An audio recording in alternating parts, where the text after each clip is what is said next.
Greg. Hi, Michelle. Yeah, look, community pharmacies across Mallee are mostly situated in smaller towns, and they were very worried when the 60-day dispensing was announced that they would have to close their doors. What we have seen is that they've had to reduce hours, reduce staff, and so this announcement of a heads of bodies agreement is merely coming to the table, agreeing to come to the table. And I've got to say, it was the Nationals who pushed very hard for that to take place, asking the Minister to come back to the table and talk to the pharmacies, the pharmacists across Australia who bridge the gap, who provide essential services in smaller towns where often we don't even have a GP. So $3 billion sounds a lot. It's over 4 years. We'll wait and see what the agreement actually turns out to be. But it obviously has to be part of the May budget, and it needs to be able to be rolled out by July 1. That doesn't give much time. Yep, OK. Well, as Michelle said, we don't yet have all of the finer details about what it funds and when, but I assume 1st of July will be the kick-off date for all of those changes. Move to electoral reform, and I know this is a little in the abstract, starting with you again, Michelle, because we don't have a bill before us, but we do have the work of the Electoral Committee from last year. They're looking at truth in advertising, it appears, when this bill comes forward. Is it clear to you what's going to be regulated and by whom? Yeah, look, electoral reform is long overdue in this country, and it was a problem that was just kicked down the road by the previous government. In fact, it's all about maintaining the integrity of our electoral system and restoring trust in politics, which honestly bottomed out under the Morrison government. So this work really, again, builds on a bipartisan committee that was formed, that delivered a report at the end of last year, which had actually 21 recommendations. And amongst those recommendations was short truth in political advertising, which I think is incredibly important in order to really dial down the misinformation and disinformation that can not only sway elections but also disrupt social order and lead to the incitement of violence and so on, which we don't want to see, which we have seen play out in other countries, particularly the US.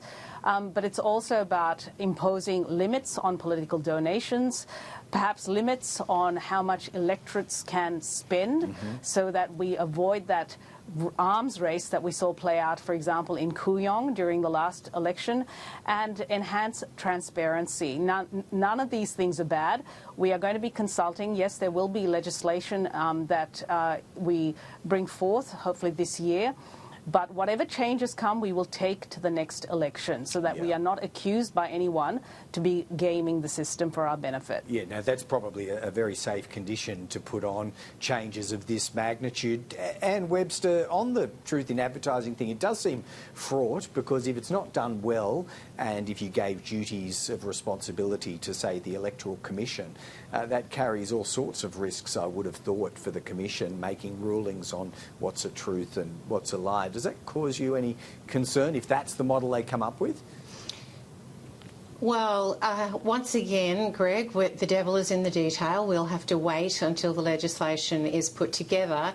I would think that because this concerns all parties, that there should be a bipartisan agreement, and I would trust, speaking of trust, that the Albanese government will work closely with the opposition to ensure that proper measures are put in place. Integrity in our systems, integrity in election cycles, everybody wants that. This is you know, not under dispute.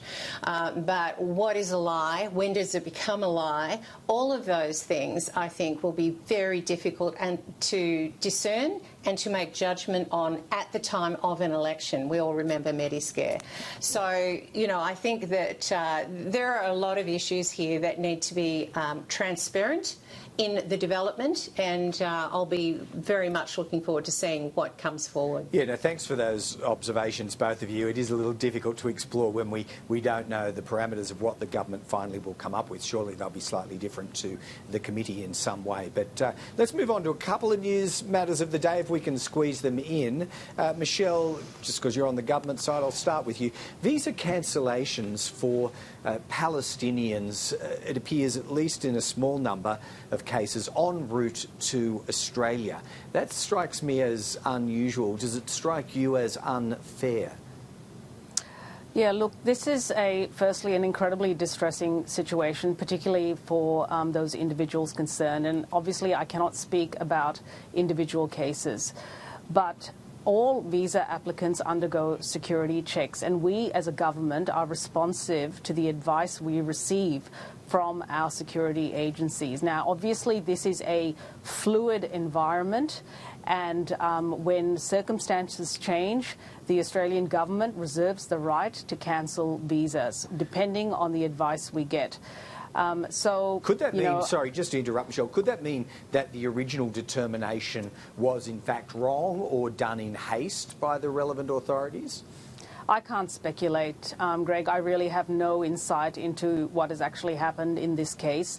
But I think it's important to know that we have brought people out from this war zone, and I would caution anyone who is trying to play politics with the lives of people who are suffering right now. That is not who we are as a country.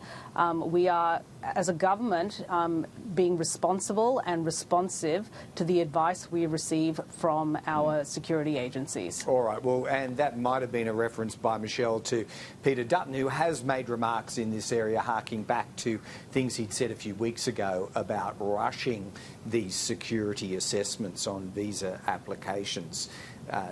We don't know that that's happened, do we? Well, I think the point that we have here is that the government is absolutely responsible for its processes, for its standards, for the criteria, and this unfortunately is the next on the list in terms of determinations by the Department of Home Affairs and the Department of Immigration. It is extremely disappointing. I cannot imagine the women and children who are involved here, and clearly decisions were made in haste, because if they'd done their homework properly in a timely way, as opposed to a rushed, we'll bring in 2,000 people now things, then some of these issues might have been made more clear, both to those who wanted to come here, but also for the government to make better decisions. I think this is a government that has shown time and time again how rushed it is to achieve goals or to bring a headline without doing the thorough work that is actually needed. Well, there's certainly been some pressure points of late around immigration and home affairs.